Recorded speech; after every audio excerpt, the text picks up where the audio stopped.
火柴让人从海里捞出来时候面目全非，他会是淹死的，你信吗？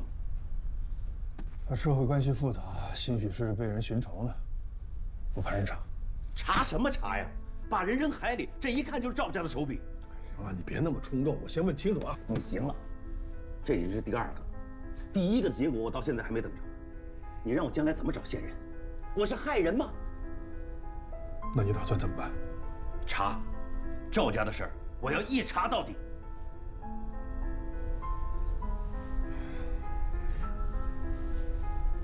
班长，抛开我这个支队长的身份，就论咱们俩是兄弟，我关上门跟你说句真心话，真的，放一放吧，别让赵家注意到你了。今天死了是一个线人，那明天呢？你有没有想过？什么意思？叫停了？我纯粹是考虑你个人的安全问题。我怕他，当兵的上战场都不怕给突突了，我怕他。张秋风都被你搞怕了，太冒进，真的要出大事儿。张秋风我都懒得搭理他，他是怂了。当然，他家里负担重，他爱干什么干什么，我不管他。但是，我一个人干更好，毕竟啊，这赵家渗透的太厉害了，谁是人谁是鬼，咱们现在还不知道。我一个人干，保险。行吧，我也拦不住你。需要什么支持，随时开口。啊，对了，火柴家里头得派人去保障一阵子吧。靠，就你靠。老班长，既然你信任我，接下来怎么安排，你得听我的。我不信你，咱俩当兵的时候穿一条裤子睡一张床，又一块当的警察。我不信你，我信谁？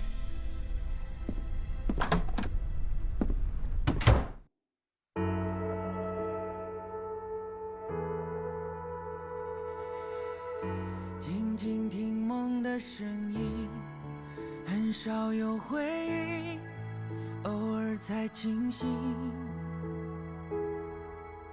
静静听夜的声音，寻一个指引，才刻骨铭记。记得年少时的誓言，目光坚定，理想慢慢累积，成熟了些许。一生坚守，始终不变，诚挚的心，远处的光照亮无数次梦醒。黑夜里逆风前行，笃定的执着，日夜经历着，哭过也痛过，蓝天下奋力奔跑，无悔的选择，日夜经历着，哭过也笑过，从不退缩，一份炙热，希望的光永远闪烁。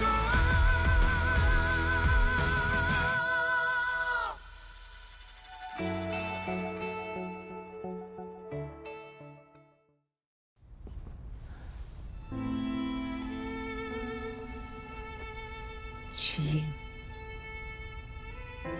确实是的。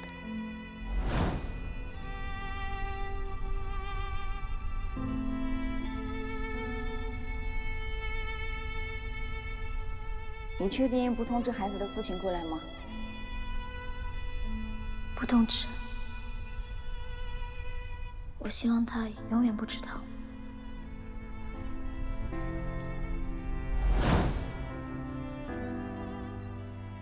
你是说小征是你和赵孝生的儿子？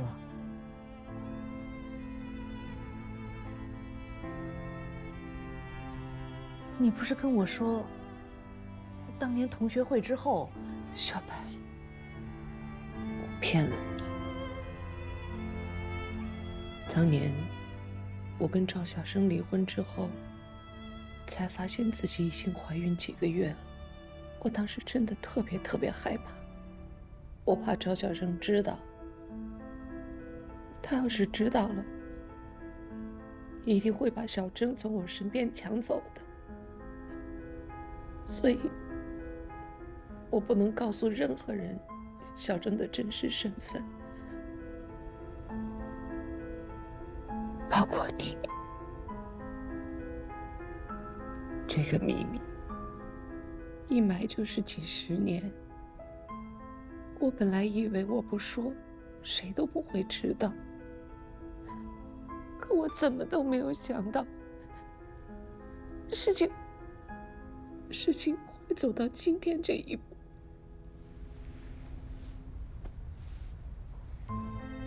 恒呀，咱们现在得赶紧想想办法，不能让小郑再查下去了。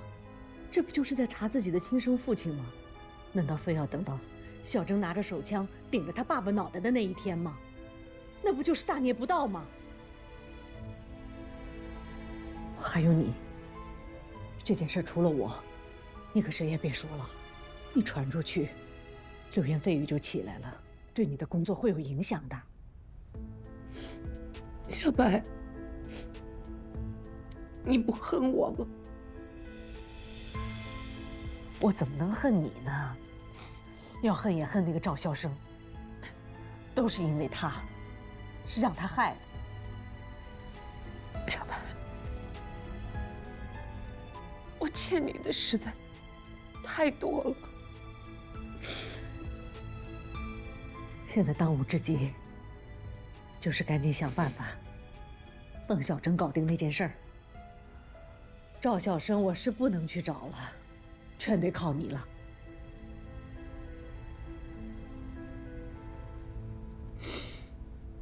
你放心。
是我，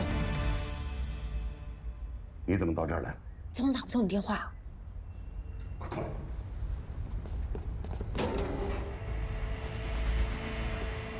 老张，通知大家，天黑之前搬家。又要搬家？出什么状况了吗？不严重。我们现在所做的事情，容不得一丝一毫的大意。是，我马上通知。严政委，对不起。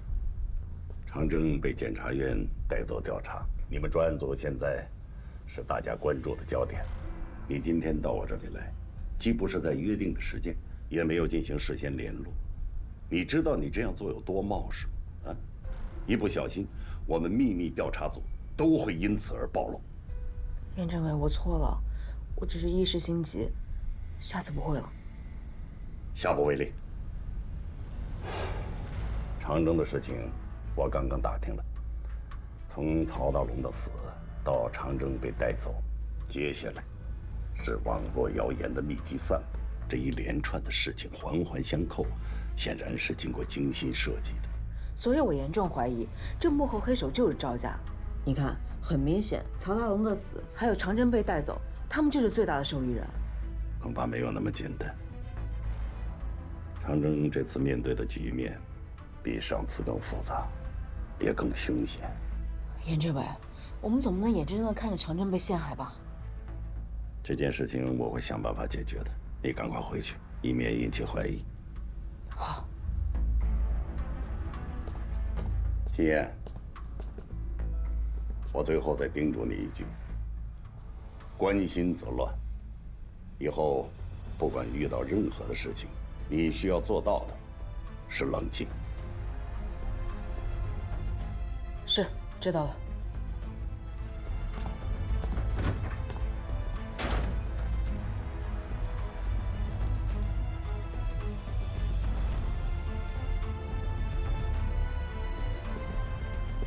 老杨，有一个重要的情况需要向你反映一下，是关于长征的。进来。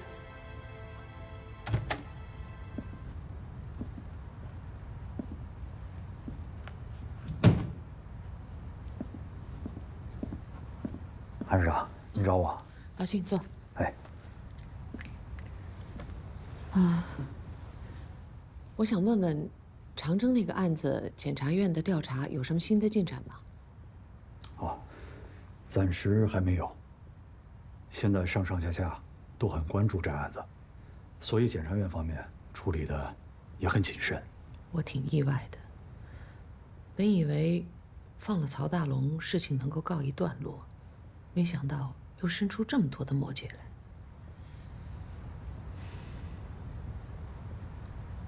老秦啊，长征的案子，我想听听你的看法。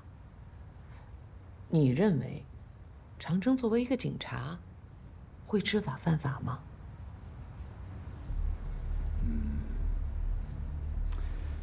韩市长，我的意思是，长征有没有违法行为，我们不是专业人士，不好判定。但舆情的压力，却是市政府要直接面对的，哪怕算是给公众一个交代，是吧？对长征的调查，也势在必行。你的话呀，等于没表态。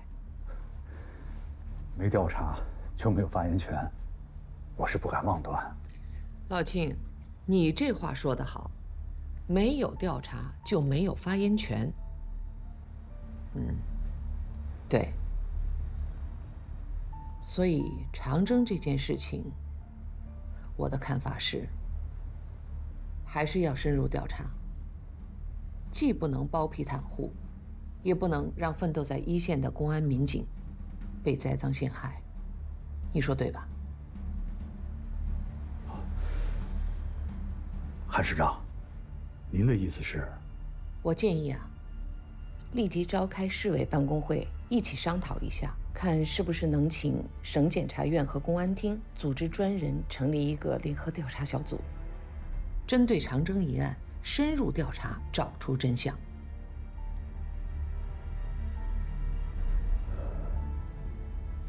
这个，你觉得我小题大做？不，我不是这意思。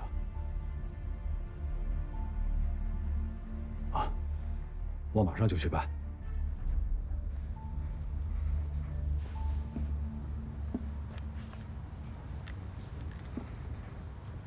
韩市长，有句话，不知道当不当讲啊？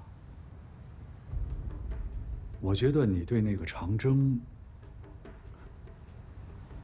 好像很关注啊。老秦，别忘了，我也是警校出身，我知道做一个警察有多么的不容易。关注长征，并不只是关注某一个人，而是关注整个公安群体，为他们做点事。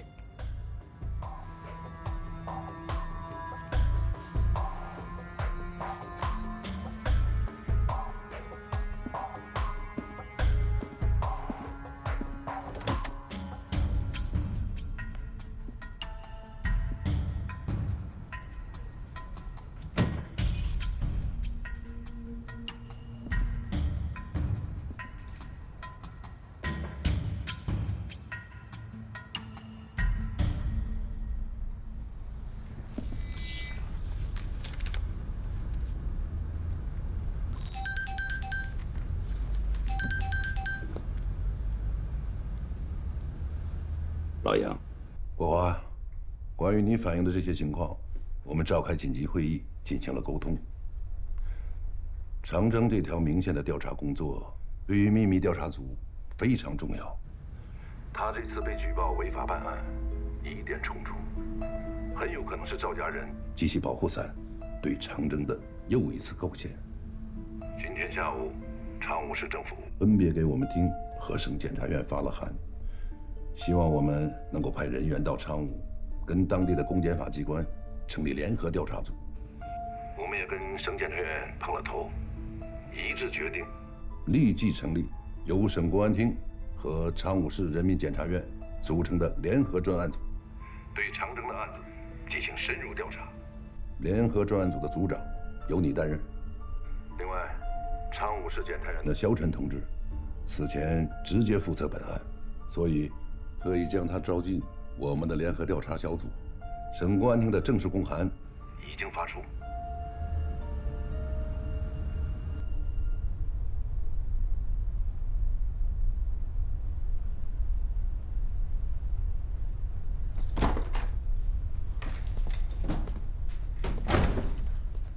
回来了。对。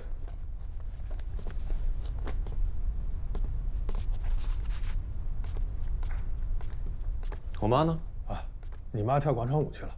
来，坐下，陪我喝2杯。我还有工作呢。嗨，今天是周末，我都已经报备过了。这酒不错。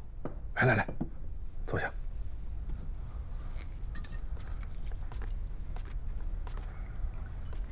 怎么样？长征的案子有把握吗？哦，我说你为什么找我喝酒呢？随你，你要想聊呢，就聊2句；不想说就算了。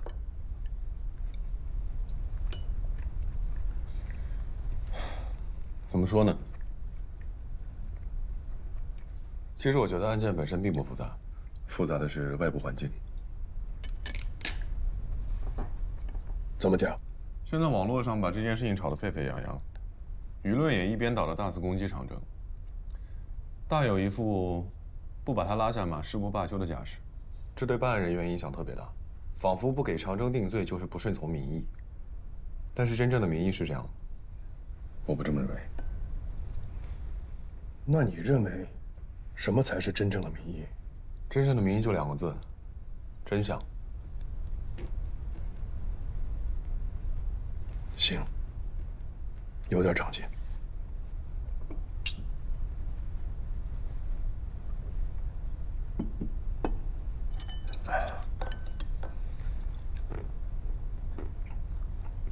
爸，你今天不会是来给长征当说客的吧？我知道你特别喜欢他。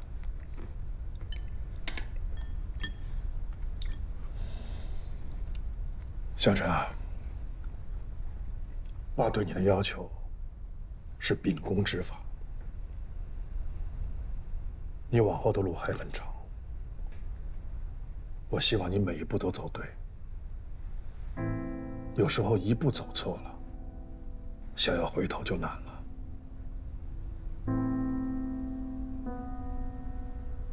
您放心吧，虽然我不喜欢长征这个人，但我更不喜欢办冤假错案。好，老爸祝你以后永远都不办冤假错案。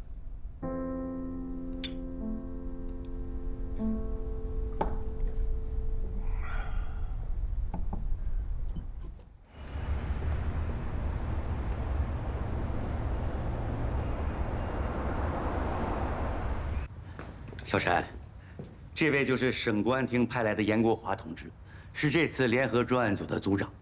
这位是我们检察院第1检察部的肖晨。严组长，你好。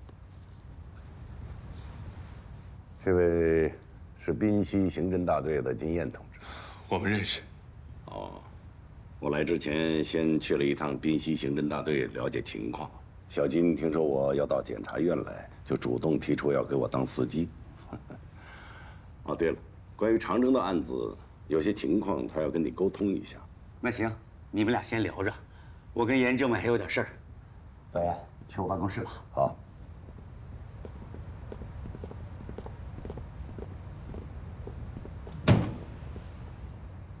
你来这儿干嘛？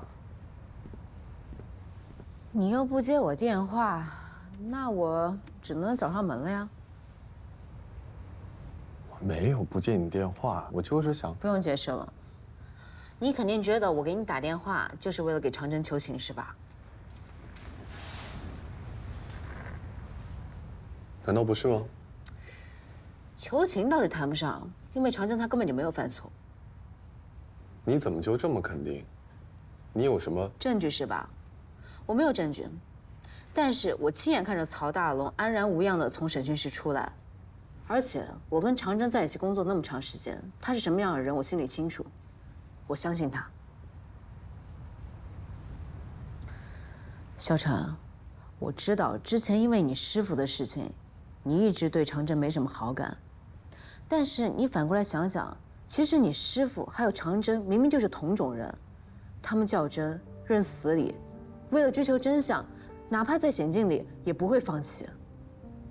所以，你如果真的敬重你的师傅，就不该对长征有偏见。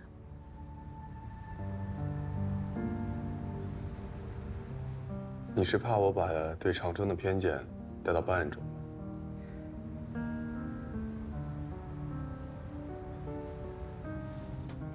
放心吧，我萧晨没那么狭隘。更何况，如果我真这样做了，那叫徇私枉法，不仅对不起我师傅，更对不起我穿的制服。对不起，还有，谢谢你。怎么又是对不起，又是谢谢我的？对不起，我是帮自己说的。谢谢你，是帮长征说的。行，那对不起，我接受了。后一句就免了吧。那我代表滨西刑侦大队的所有警员向萧检察官致谢。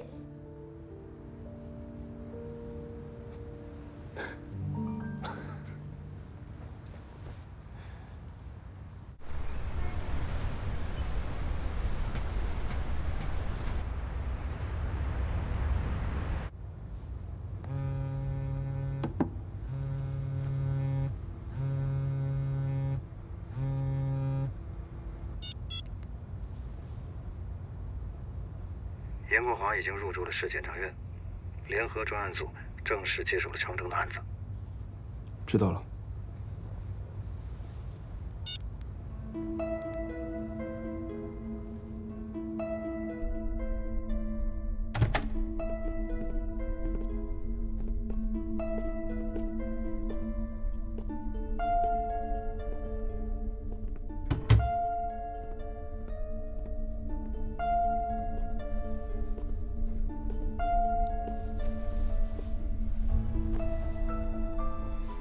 长征，关于你的案件，省公安厅和市检察院已经成立了联合专案组。这位是联合专案组组长严国华同志，请你积极配合我们的调查。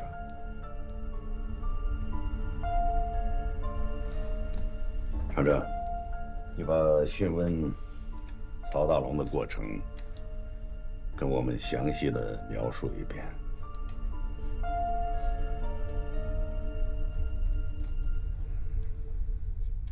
事情大致上就是这样。那他现在在哪儿？不行，我得去找他。子面，他现在被隔离审查，你去也帮不上忙。那我不能就这么坐着干等吧？省里很重视这个案子，已经成立了联合专案组，深入调查了。那现在这个案子进展到什么程度了？调查人员刚到昌武，一有消息我马上通知你。你自己也是律师，什么样的案子没见过？最重要的是你要先让自己冷静下来。嗯。彭超，谢谢你对长征。行了，我们中间不说这个。你休息吧，后面的事交给我。啊，计划书改完再休息。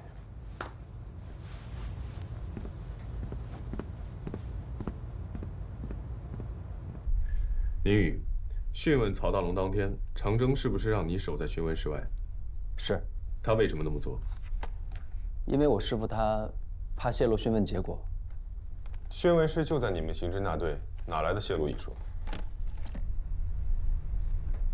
你别紧张，照实说。因为我们怀疑有内鬼。我刚才注意到你的用词，你用的是我们，也就是说，你也有同样的怀疑。是。有具体的怀疑对象？还没有。因为曹大龙的供词对我们专案组特别重要，所以我师傅说要防止一切泄密的可能。长征在当天中午1点左右曾单独进入讯问室，并且关掉了你们的监控监听设备，你知道吗？我知道。我师傅本来是让我去的，后来他改了主意，自己去了。当时曹大龙的戒备心理非常强，拒绝回答我们的任何问题，所以我师傅想趁着他吃饭的时候去跟他闲聊，并且主动告诉他关掉了监控设备，为的就是让他放松情绪。在这段时间里，讯问室里没有发现什么异常吗？曹大龙吃完饭之后，我在门口看到过他一眼，并没有什么异常。长征最后一次跟曹大龙接触是什么时候？大概是下午的3点半，距离放曹大龙还有4个小时。不过长征讯问完就先出去了，之后他们就没有接触过。在你和长征最后一次讯问曹大龙期间，曹大龙的精神情绪、身体状态有没有什么异常的表现？没有。要说异常，还真有点儿。哦，我说的异常不是你们想的那样。那你什么意思？审讯结束后，是我押着曹大龙回监仓的。一路上他的表情看上去特别得意，像是立了什么大功似的。但你要说他被刑讯逼供了，我绝对不信。我跟长征搭档，也不是1天2天了，刑讯逼供的事儿，他根本就干不出来，还要说他收受贿赂，就他那包庇险，给他送钱，那不等于自投罗网吗？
长征有可能是被人下了套。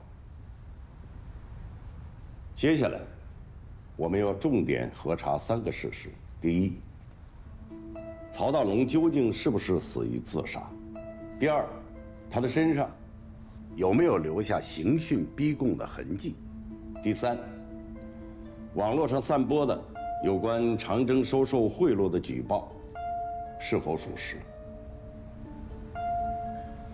曹大龙的尸检报告应该今天出结果，这条线我来跟。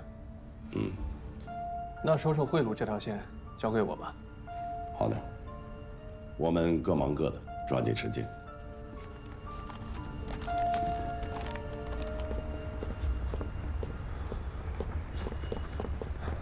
刚回来啊？是啊，你去哪儿？哎呦，书记的。慢点啊。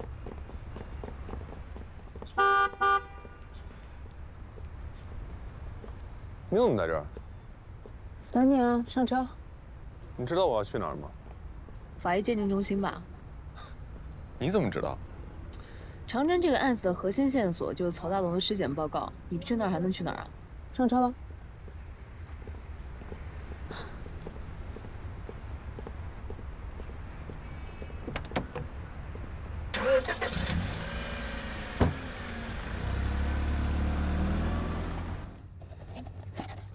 给你买了些意面，还有沙拉。谢谢。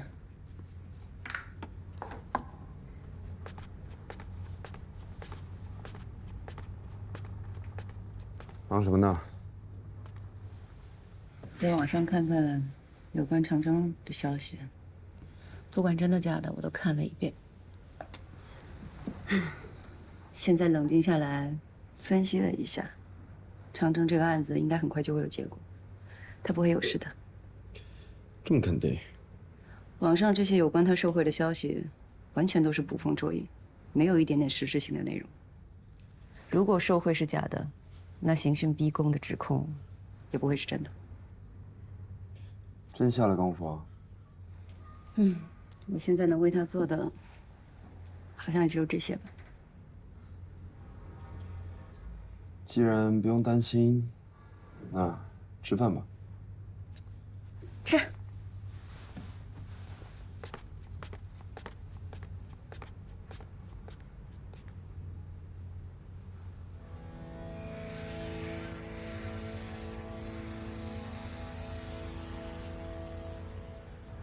这位是滨西刑侦大队的经验，由于专业要求，我专门请他过来为我们分析一下曹大龙的尸检报告。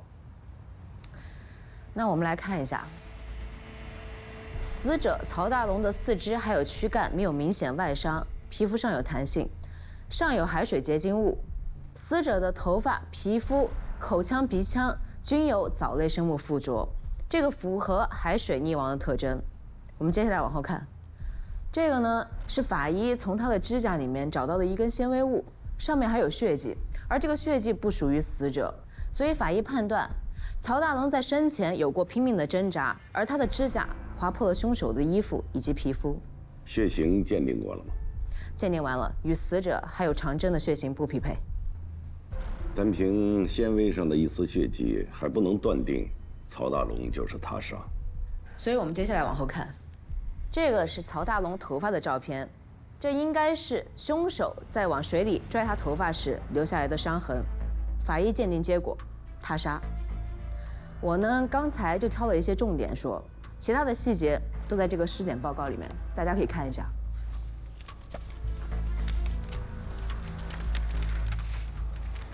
我还要补充一点，尸检报告里面也写了，曹大龙的死亡时间是在当晚的11点左右。而那个时候，我和长征正在大桥派出所，派出所的治安队长郝大志以及当时在场的所有民警都可以为他作证。太好了，小罗，马上带人去一趟大桥派出所，做一下取证工作。好的。我现在有一个好消息要告诉你们，关于长征收受贿赂的问题已经查清楚了。是恶意攻击吧？现在可以确认，所谓网络上的爆料，纯属于捏造和构陷。刘源，说说你们调查的情况。好，我们找到了在网上散布消息的源头，这个人叫康庄，说是网络大 V， 其实就是一个网络水军的头目，他的流量都是刷出来的。据他交代，曹大龙被害当晚，有个神秘人主动联系他，让他曝光曹大龙的视频，给长征泼脏水。为了博取眼球，同时也是在重金的诱惑之下，他不但接了单，还添油加醋地构陷长征收受贿赂。这种人也太可恶了。哎，那他自己的大 V 他也不要了吗？大 V 账号对于他们来说就是一个赚钱的工具而已，他们是计算过犯罪成本的，只要给的钱够多，连坐牢都不怕，就更别说区一个账号了。他有说那个神秘人是谁吗？据康庄交代，他始终都没有见过这个神秘人，对方一直都是单向联系他，使用的是网络电话，来电号码也是随机的动态号码，并且在打电话的时候，对方还使用了变声器。那他是怎么把钱给康庄的？这个神秘人事先把钱放在了城西一栋烂尾楼的楼顶水箱里，事后通知康庄去那里取钱。我们对放钱的场所进行了细致的勘查，现场处理得很干净，没有留下任何有价值的线索。所以这个幕后黑手具有极强的反侦查能力，而且手段和游艇爆炸案十分相似，都是先杀人后嫁祸，并且目标同时指向了长征。我认为这不是巧合，这两个案子之间存在着某种关联。那要这么说，我师傅的死也很可能跟那个神秘人有关，而这个神秘人很有可能就是赵家的人。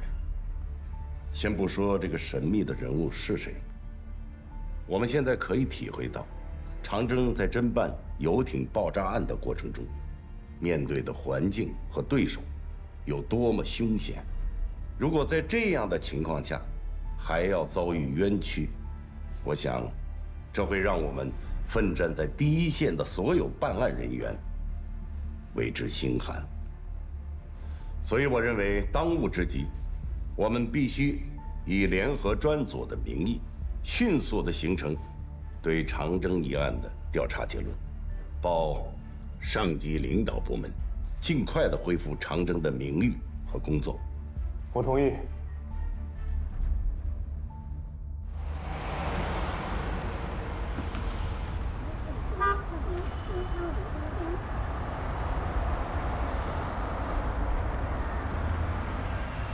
哎，好，进来啊！师傅，师傅，师傅，冷静冷静啊！干嘛呢？这是？你可算回来，你都瘦了，你看。恭喜归队啊！还有，祝万劫不复，来。行，好你一个万劫不复来，我收下了。我祝师傅晦气连连。去。这个老宋哪儿去了？他听说你有事儿，肯定躲起来了呗。别瞎说，我可听说了，这次专案组调查，宋哥没少替他说话。得了吧，哎呀，毕竟我俩搭档3年多了，能不跟我说话吗？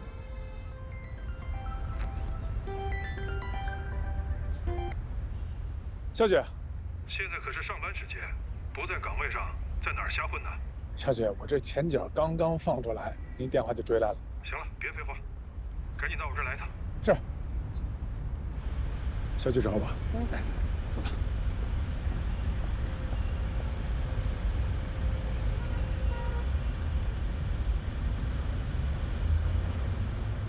不去打个招呼？不用了，知道他没事就行。我们走吧。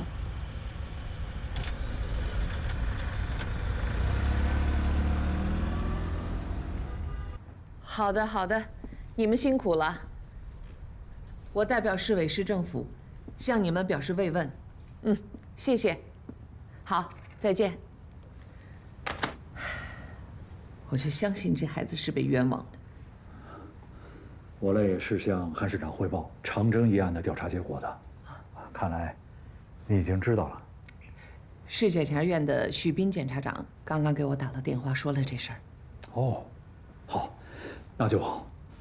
老庆，你再敦促一下公安局方面，让他们发布一个官方的通报，把长征一案的调查结果尽快向社会发布，让公众知晓，这样才能真正的平息谣言。好，我马上去办。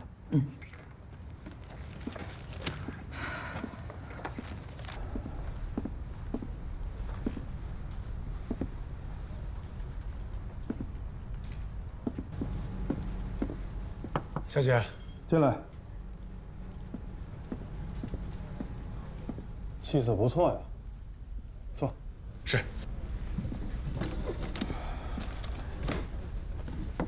找我来什么事？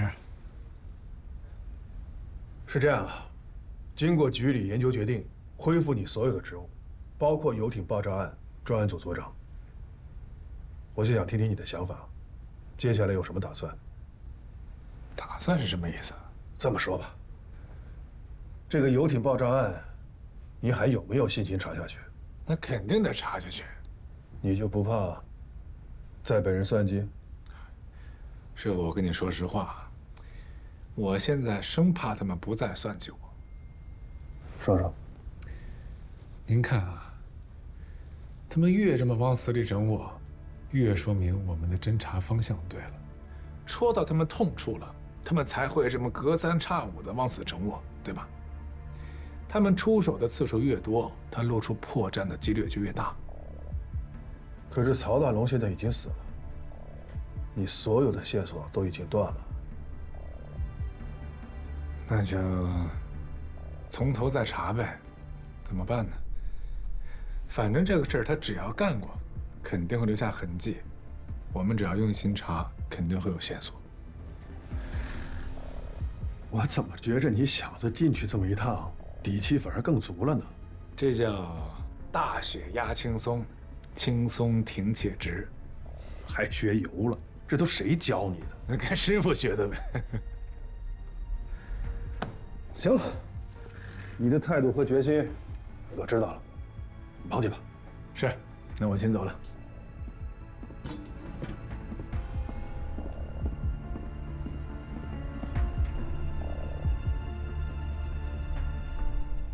哎呀，该处理的处理，该封口的封口，该安抚的安抚。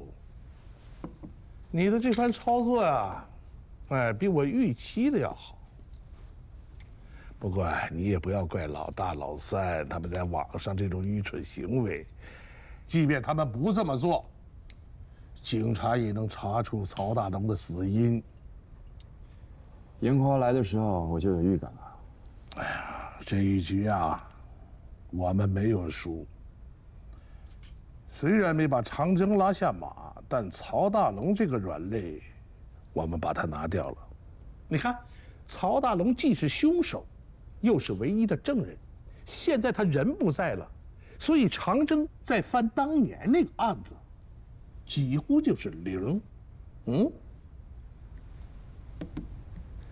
我的目的就是这样，我也没有想要对长征怎么样。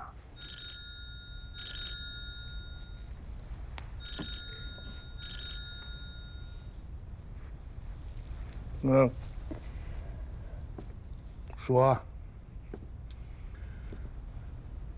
啊？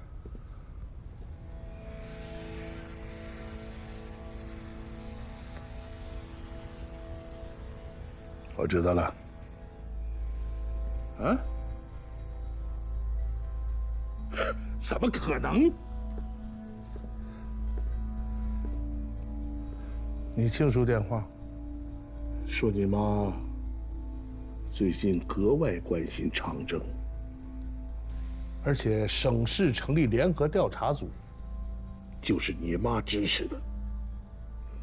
她怀疑这里边有问题。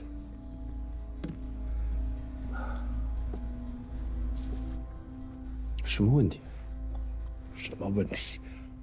哎，你说他问我，说这个长征会不会是韩亚的儿子？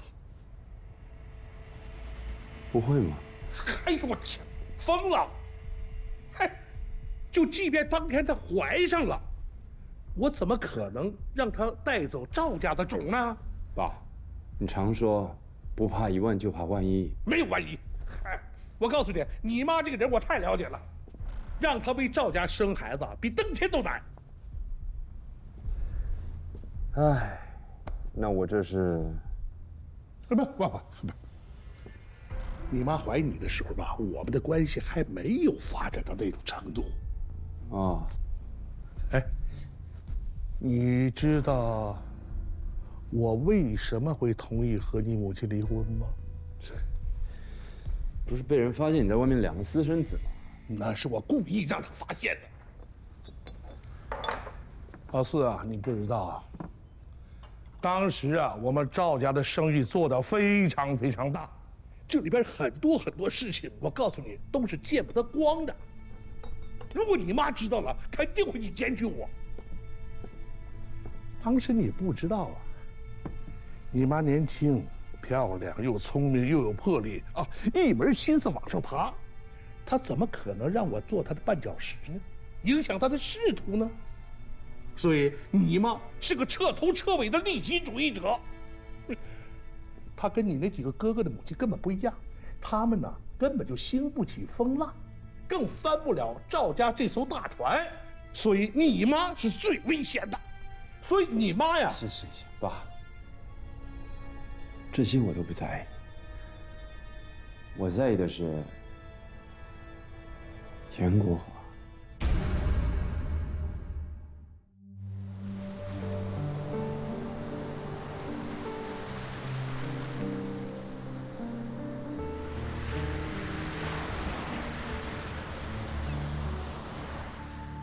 没想过藏在心底的悲伤，源自一些迷茫，过程有些漫长，就把自我隐藏，尽全部力量，直到看见曙光等一刻天亮。我一会儿。